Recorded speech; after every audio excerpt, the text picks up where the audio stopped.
Ida Twist, Scientist by Andrea Beattie.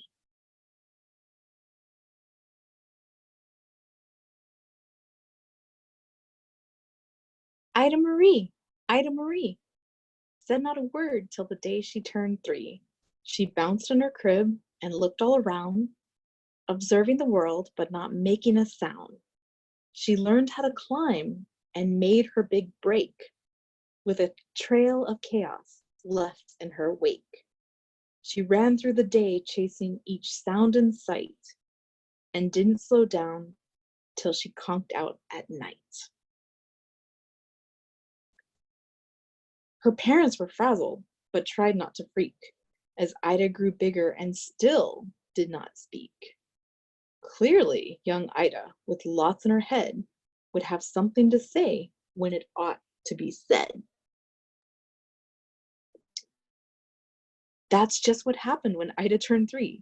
She tore through the house on a fact-finding spree and climbed up the clock just as high as she could. Her parents yelled, "Stop!" as all good parents would. Ida's chin quivered, but she did not cry. She took a deep breath and she simply asked, "Why? Why does it tick and why does it talk? Why don't we call it a granddaughter clock? Why are there pointy things stuck to a rose? Why are there hairs up inside your nose?" She started with why, and then what, how, and when. By bedtime she came back to why once again. She drifted to sleep as her dazed parents smiled at the curious thoughts of their curious child, who wanted to know what the world was about. They kissed her and whispered, "You'll figure it out."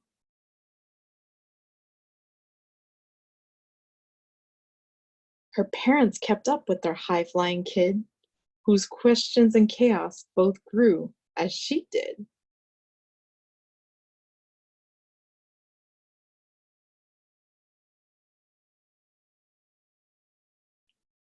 Even Miss Greer found her hands were quite full when young Ida's chaos wreaked havoc at school.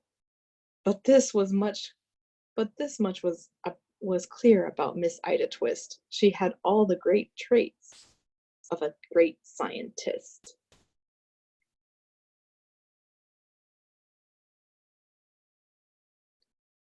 Ida was busy that first day of spring, testing the sounds that mockingbirds sing, when a horrible stench racked her right in the nose, a pungent odor that curled up her toes. "Zowie!" said Ida, which got her to thinking, what's the source of that terrible stinking? How does a nose know there's something to smell? And does it still stink if there's no nose to tell? She rattled off questions and tapped on her chin. She'd start at the start, where she ought to begin. A mystery, a riddle, a puzzle, a quest. This was the moment that Ida loved best.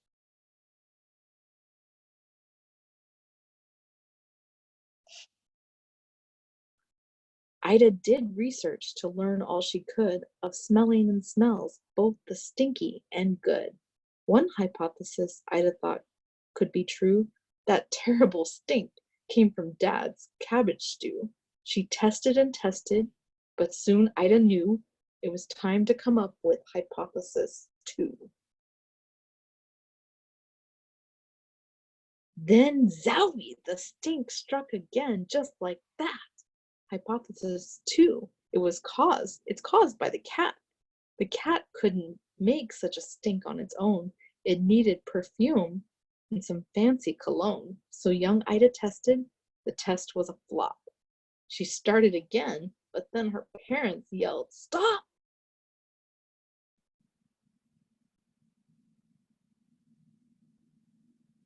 Ida Marie, to the thinking chair now. By the time we count 3. "Enough," said her mother. "That's it," said her dad. Her parents were frustrated, frazzled, and mad. "Why?" Ida questioned. Her mother said, "No." "What?" Ida queried. Her father said, "Go." You've ruined our supper. You've made the cat stink. Enough with your questions. Now sit there and think. She looked at her parents. Her heart turned to goo. Poor Ida Twist didn't know what to do.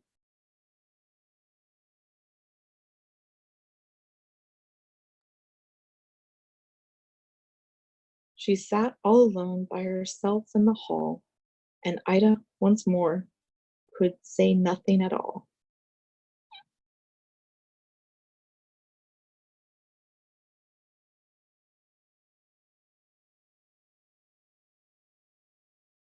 And so Ida sat, and she sat, and she sat, and she thought about science and Stu and the cat and how her experiments made such a big mess. Does it have to be so? Is that part of success? Are messes a problem? And while she was thinking, what was the source of that terrible thinking? Ida Marie did what scientists do.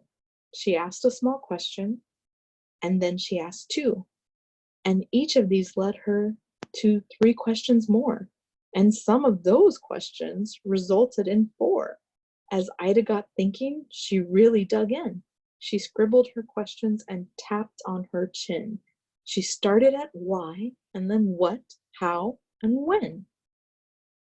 At the end of the hall, she reached why once again.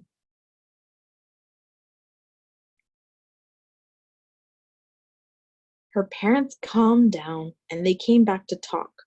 They looked at the hallway and just had to gawk. No patch of bare paint could be seen on the wall. The thinking chair now was the great thinking hall. They watched their young daughter and sighed as they did. What would they do with this curious kid who wanted to know what the world was about? They smiled and whispered, "We'll figure it out."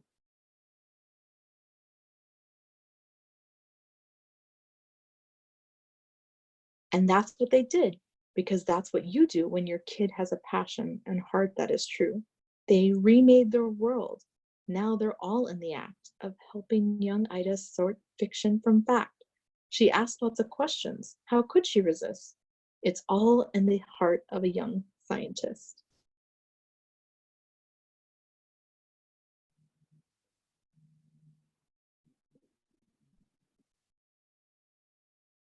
And as for that smell, what can Ida Twist do but learn all she can with her friends in grade 2? Will they discover the stink that curls toes? Well, that is the question. And someday, who knows? The end.